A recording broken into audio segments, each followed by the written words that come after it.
하나님 감사합니다. 오늘도 불러주시고 주의 말씀을 대하게 하시니 감사드립니다. 말씀을 통하여서 하나님께서 우리와 함께하는 시간 되어지고 우리를 어루만져 주시며 우리 모두가 세임 얻고 하나님을 찬양하며 더 깊은 일로 나아갈 수 있도록 인도하여 주옵소서. 예수 그리스도의 이름으로 기도합니다. 아멘.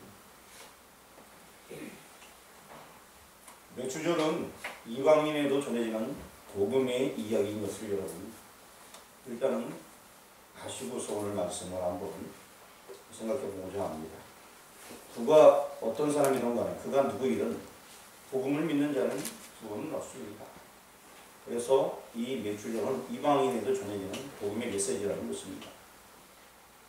출애굽기에는 하나님과 인간이 언약을 맺는 언약서가 들어져 있습니다. 그래서 출애굽기 20장 22절부터 23장까지를 언약서라고 부르고 있고요. 24장에 가서는 언약을 세우는 모습이 기록되어져 있습니다. 그래서 이 언약서는 3대 절기를 지키라는 것으로 결론을 맺고 있습니다. 3대 절기는요, 하나님께서 이루어 나가시는 구속의 사역을 아주 간단하게 요약을 해주고 있습니다. 3대 절기는 다름이 아닌 주님의 죽으심을 나타내는 유월절과 연결되어 있고요. 또 한 가지는 부활, 승천, 성령의 역사를 나타내는 오순절, 즉 맥주절과 연결되어 있고요. 또 초막절은 재림으로 결부되어 있는 것입니다. 성경 출애굽기 23장 10절 말씀, 여기 한번 본문 뒤에 있는 말씀인데 앞에 한번 적어놨는데요. 출애굽기 23장 20절 말씀을 한번 같이 읽어보겠습니다. 내가 사자를 내 앞서 보내어 길에서 너를 보호하여 너를 내가 예비한 곳에 이르게 하리니. 그렇습니다. 여기 예비한 곳은 가나안 땅을 말씀하고 있습니다. 누구를 위하여서 가나안 땅을 예비해 놓으셨을까요? 바로 그리스도께서 탄생하실 땅으로 예비해 놓으신 그 땅을 말씀하고 있는 것입니다. 그곳에 임마누엘 하셔서 그림자로 보여주셨던 유월절, 오순절, 초막절, 실제로 예수님께서 성취해 주실 땅인 것입니다. 본문 속에 나오는 절기를 통하여서 예수님을 만나고 복음의 능력에 대해서 살펴보려고 합니다. 먼저 오늘은 3대 절기에 대해서 간략하게 설명을 드리고요. 그리고 맥주절이 어떠한 절기인가에 대해서 좀 더 자세하게 설명을 드리도록 하겠습니다.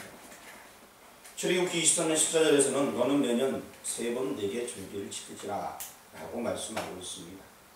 15절, 16절에 이 3대 절기가 기록되어 있습니다. 무교절, 맥주절, 수장절, 이 세 가지를 지키라 라고 말씀하고 있습니다. 무교절은 예전에 제가 설명드린 대로 둘이면서 하나다 라고 말씀드린 적이 있습니다. 유월절, 무교절, 이것은 같이 지켜야 되는 절기라 보시면 됩니다.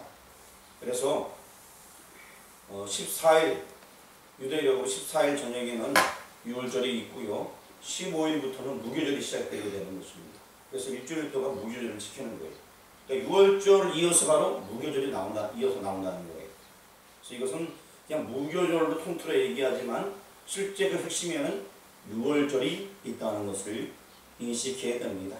그래서 무교절이라는 유월절 밤, 유월절이 여러분 뭔지 아시지 않습니까? 어린 양이 대신 죽어진 그 날입니다. 그 날 구속의 피, 그것을 기억해야 될 것입니다. 그러고 나서 누룩을 제거하는 무교절이 뒤따르게 되는 것입니다. 예수님의 그 피로 말미암아 죄가 없어진다라는 의미를 가지고서 일주일 동안 무교절을 지킨다는 것입니다. 여러분에게 한번 물어보겠습니다.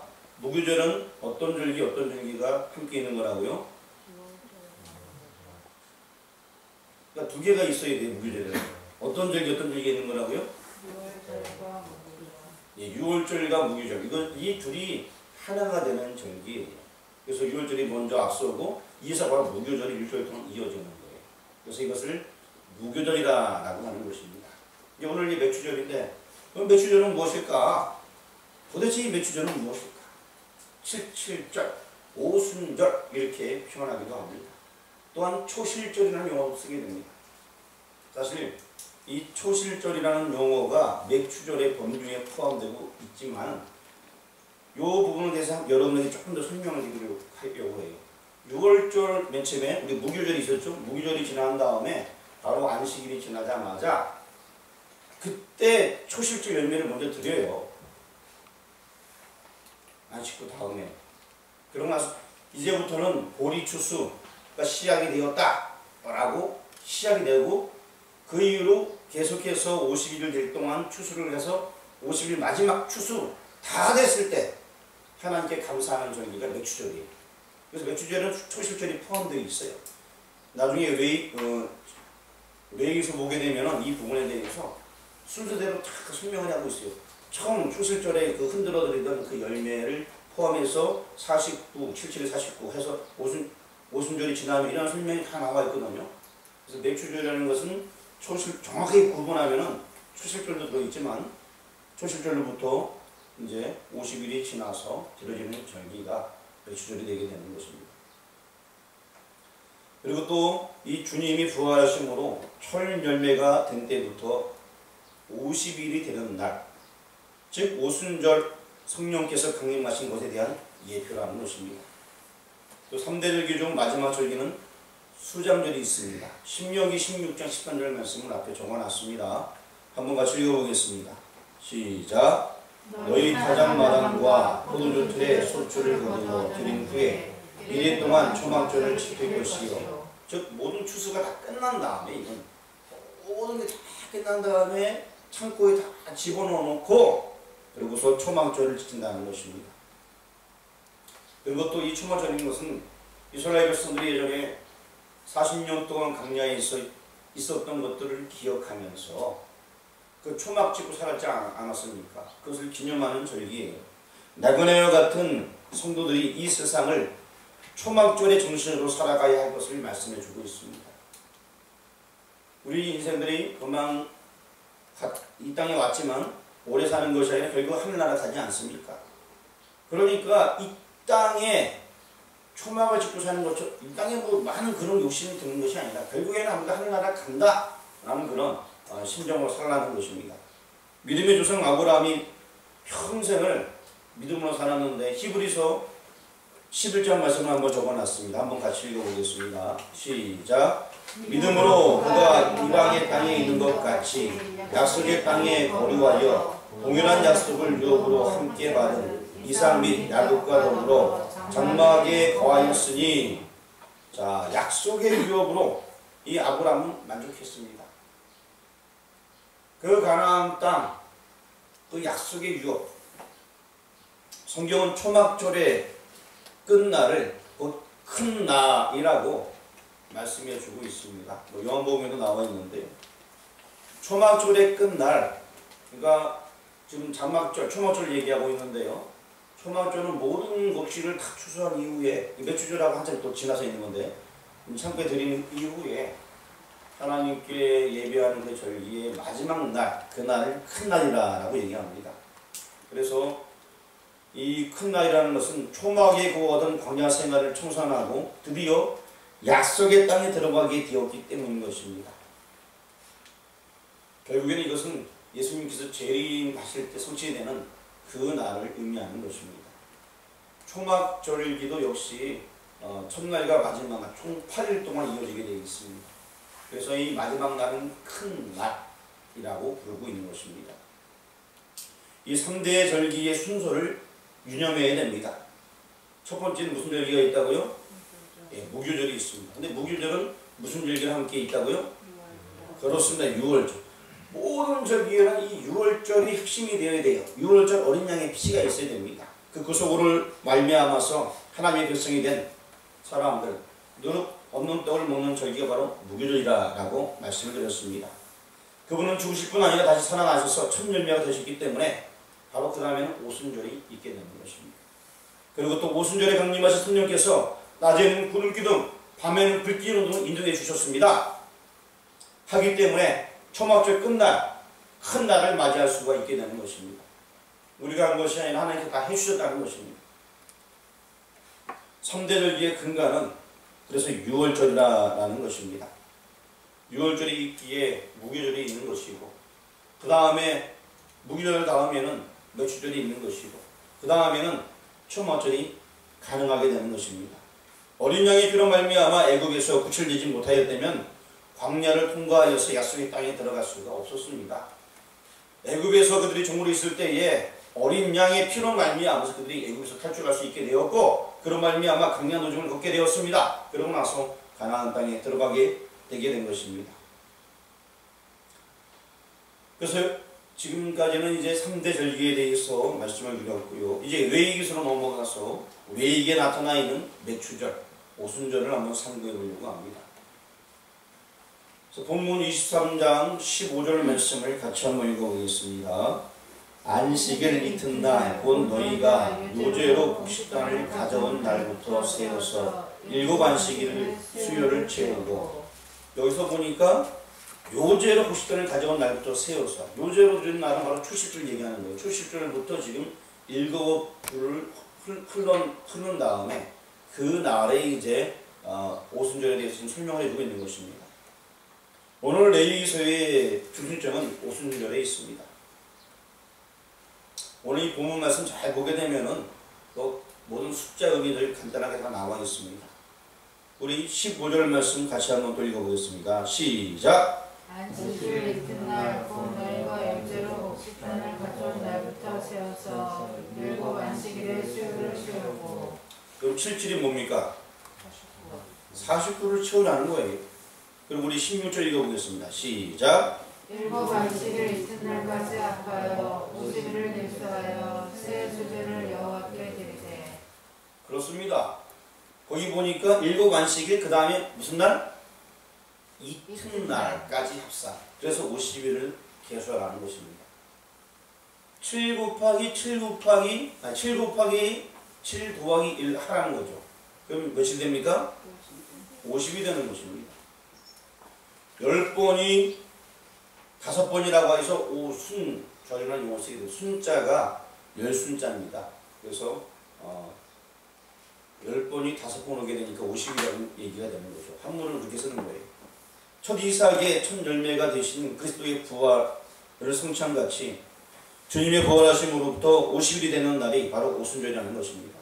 그래서 이 맥추절, 오순절의 예 같은 경우에는 16절 말씀 아까 읽었던 대로 7안식일 이튿날까지 합성하여 50일을 계수하여 새 소제를 여호와께 드리되, 여기 보니까 새 소제를 드리라 라고 말씀하고 있습니다. 바로 이것은 신약 교회를 상징하는 의미와도 같습니다. 오순절의 성령 강림으로 탄생하게 될 신약 교회를 가리키는 것입니다. 사도행전 2장 1절 말씀을 앞에 적어놨는데 한번 먼저 읽어보겠습니다. 시작! 오순절 날이 이미 이름에 그들이 다 같이 한 곳에 모였더니. 그렇습니다. 여기 보면은 자, 오순절 날이 이미 이름에 라고 얘기하고 있어요. 이미 이르렀다. 이 얘기는 무슨 얘기일까요? 오순절 날을 기대하고 있었는데 그날이 이미 이르렀다. 기대하고 있던 날이 이미 이르렀다. 사람들은요, 성도들이 모여서 나가야 되라고 기도하면서 그 날이 뭔가 있을 것이라는 것을 이미 어느 정도는 직감하고 있었어요. 왜? 구약 성경에 세수제라는 용어를 알고 있었고 구약을 알고 있었기 때문에, 그리고 그 절기에 대해서도 알고 있었기 때문에 이때는 뭔가 있겠구나라는 생각을 이미 그들은 가지고 있었어요. 그래서 이미 이름에라고 쓰는 거예요. 사도들은 주님께서 말씀하신 바 하나님의 약속하시는 성령이 오순절에 임할 것이다 라는 것을 어느 정도 알고 있었어요. 그래서 그날이 이미 이름에 라고 얘기하는 겁니다.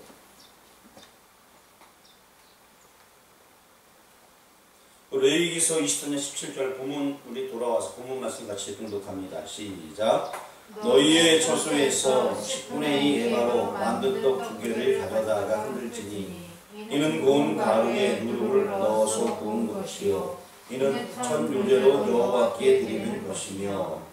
자, 새 소제를 드리되 떡 2개를 가져다가 흔들지니 라고 말씀하고 있습니다. 2개의 떡, 제가 예전에도 맥주를 설명하면서 설명드린 것 같은데요, 이 2개의 떡, 여기에 대해서 한번 우리가 생각을 좀 잘 해봐야 됩니다. 2개의 떡. 앞에 성경 말씀을 적어놨는데 읽어보면 이 두 개의 떡이 무슨 의미인지 여러분 아시게 될 겁니다. 에베소 2장 14절 먼저 한번 읽어보겠습니다. 앞에 적어놨습니다. 시작. 그는 우리의 합병이신지라 둘로 하나를 만드사 원수된 것 곧 중간에 막힌 양을 자기 육체로 하시고. 자, 두 개의 떡이 뭔지 이해되시겠죠 이제. 조금 더 나가보겠습니다. 우리 15절 말씀을 읽어보겠습니다. 시작. 법조문으로 된 계명이 율법을 피하셨으니 이는 이 둘로 자기 안에서 한 세 사람을 지어 화평하게 하시고.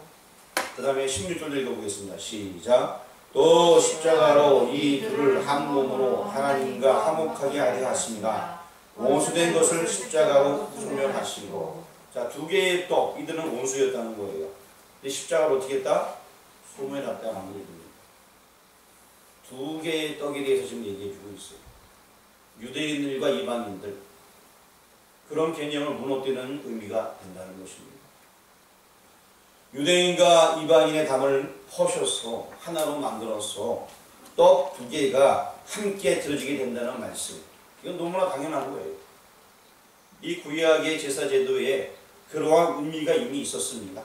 유대인들은 자기들이 자꾸 섭리나 얘기했지만 하나님께서 원하시는 것은 너희들이 하나가 되어야 된다 라는 제사 제도 속에서 계속해서 말씀을 해주고 있습니다. 그리고 에베소서 2장 18절 말씀도 앞에 적어놨습니다. 이번에는 우리 여성분들만 또릿또릿한 목소리로 에베소 2장 18절 말씀 한번 읽어보겠습니다. 시작. 이는 그로 말미암아 우리들이 한 성령 안에서 아버지께 나아감을 얻게 하려 하심이라. 아멘. 그 두 개의 떡이 합쳐져서 하나가 되어져서 아버지께 함께 나아간다는 말씀을 하고 있는 것입니다. 또 에베소 3장 6절 말씀, 이번에는 우리 남성분들만 한번 읽어보겠습니다. 시작. 이는 인정하게 된 복음으로 말미암아 그리스도 예수 안에서 함께 상속자가 되고 함께 지체가 되고 함께 약속의 참여하는 자가 됩니다. 아멘. 유대인들 이방인들이 함께 상속자가 된다는 것입니다. 누구나 다 예수님께 돌아와서 구원을 얻으며 하나님의 백성이 된다는 그런 메시지가 신약 성경에 기록되어 있습니다. 그리고 또 이 신약 성경은 바로 구약을 푸는 열쇠가 되는 것입니다. 구약 성경에는 떡 두 개를 표현하고 있습니다. 결국에 구약에서부터 계속해서 누구나 다 예수님께 나올 수 있는 길이 열려졌음을 말씀해 주고 있었던 것입니다. 우리 또 본문으로 들어와서 레위기서 23장 17절 말씀 같이 한번 봉독하겠습니다. 레위기서 23장 17절 다 같이 한번 봉독합니다. 시작. 너희의 서소에서 10분의 2 에바로 만든 떡 두 개를 가져다가 흔들지니 이는 고운 가루에 누룩을 넣어서 구운 것이요 이는 천 요제로 여호와께 드리는 것이며. 거기 보니까 누룩을 넣어서 이렇게 말씀하고 있습니다. 이것도 제가 예전에 한번 말씀드린 것 같은데요. 우리 누룩을 넣어서 구운 것이요. 보통 우리가 절기를 지킬 때에 누룩 없는 떡을 먹는 그런 무교절이라는 절기도 지키게 되고, 유대인들은 그런 어떤 죄가 없이 하는 것들을 얘기하고 있습니다만, 오늘 여기 17절 말씀에는 누룩을 넣어서 구운 떡이라 표현하고 있습니다. 바로 이것은 지상교회가 온전하지 못함을 얘기하고 있습니다. 누룩은 죄를 상징하는 것입니다. 그럼에도 불구하고 하나님께 드릴 수 있는 것은 우리 18절에 나와 있습니다. 이번에 우리 남성분들만 레위기서 23장 18절 말씀, 레위기서 23장 18절 읽어보겠습니다. 시작. 너희는 또 일년된 흠없는 어린 양 7마리와 어리치서 한 마리와 순양 2마리를 들되 이것들 그 속죄와 그 전제증을 함께 여호와께 드려서 언제나 삼을지니 이는 하되라 여호와께 한계를 말씀해요. 여기 보니까 또 중요한 단어가 등장하는데 속죄제물과 함께 드려진다라고 말씀하고 있습니다.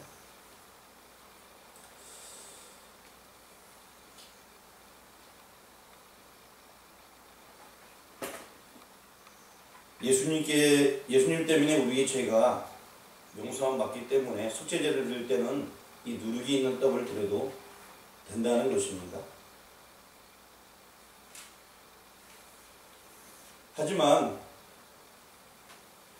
다른 모든 떡을 드릴 때는 누룩이 있는 것을 드리면 안 되는 것입니다.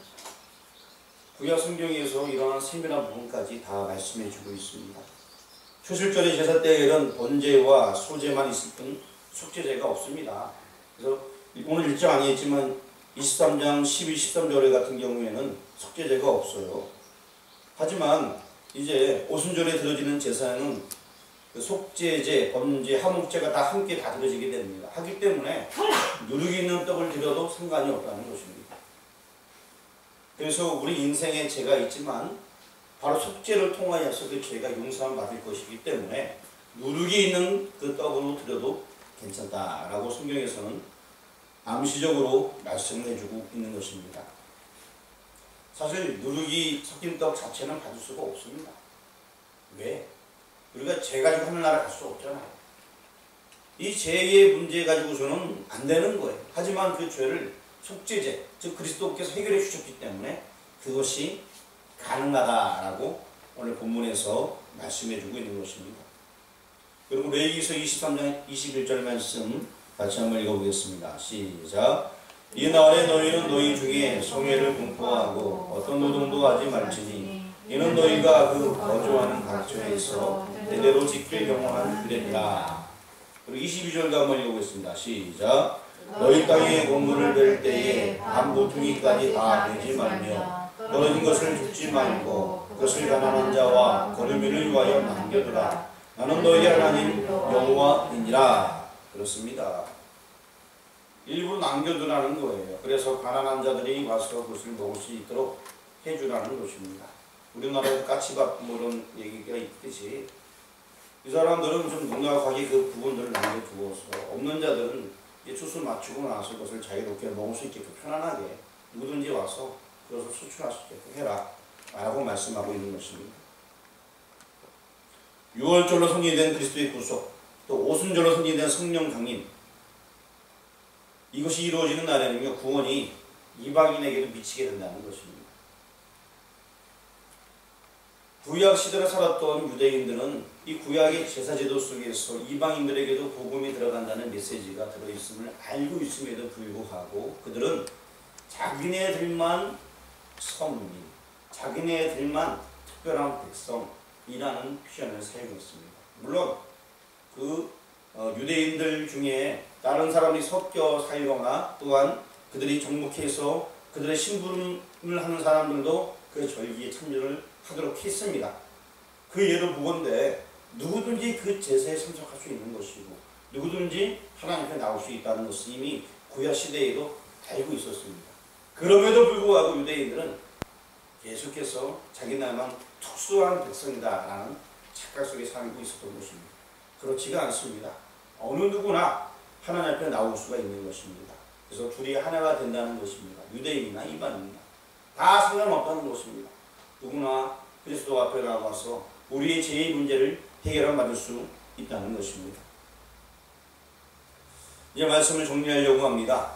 3대 절기에 대해서 여러분 말씀해 보시길 바랍니다. 시작.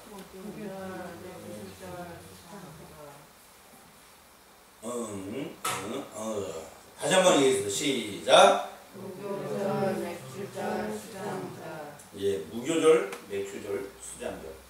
그래서 뭐 맥주절은 오순절이라 불리기도 하고 수장절은 초막절이라고 말씀하기도 합니다. 무교절에는 어떤 절기 어떤 절기가 있다고요? 옆 사람은 하는 거 듣지 마시고 자기가 한번 얘기해 보세요. 자, 무교절에는 어떤 절기 어떤 절기가 붙어 있다고요? 예, 그렇습니다. 어린 양의 피로 구속하는 받아 하나님의 백성이 되었기에 누룩 없는 떡을 먹어야 하는 명절, 그 지키는 절기가 무교절입니다. 그래서 6월절하고 붙어 있어야 되는 것이고요. 그리고 맥주절은 죽으실 뿐만 아니라 다시 살아나셔서 천년매가 되셨음을 말씀해 주는 것이고, 이 맥주절 같은 경우에는 오순절 그뿐만 아니라 초식절부터 시작해서 예수님이 어떤 천년명이 되시는, 그래서 십자가의 그 사건과 뿐만 아니라 부활 사건과 성령 관유, 이 모든 것을 포함하는 것이 바로 이제 오순절 혹은 맥주절로 보시면 되겠습니다. 그리고 초막절은 오순절에 강림하신 성령께서 낮에는 구름 기둥 밤에는 불 기둥 광야를 인도해 주셨기 때문에 초막절 끝날 곧 큰 날 맞이할 수가 있게 된다는 것을 여러분 기억하시기 바랍니다. 그래서 이 초막절이라는 것은 두 가지를 다 의미하는 거예요. 강약 노중의 생활과 마지막 날은 그 마지막 때에 가나안 땅에 들어가는 것. 그래서 영적인 가나안 땅, 하나님 백성 되는 그 모든 것들을 포함하고 있다는 것입니다. 그리고 오순절에 제가 설명드리면서 굉장히 중요한 부분을 말씀드렸습니다. 바로 떡 2개로 들어지는 새 소재에 대해서 말씀했습니다. 그전에는 가능하지 않던 죄의 문제가 예수님 때문에 완벽하게 해결되게 되었습니다.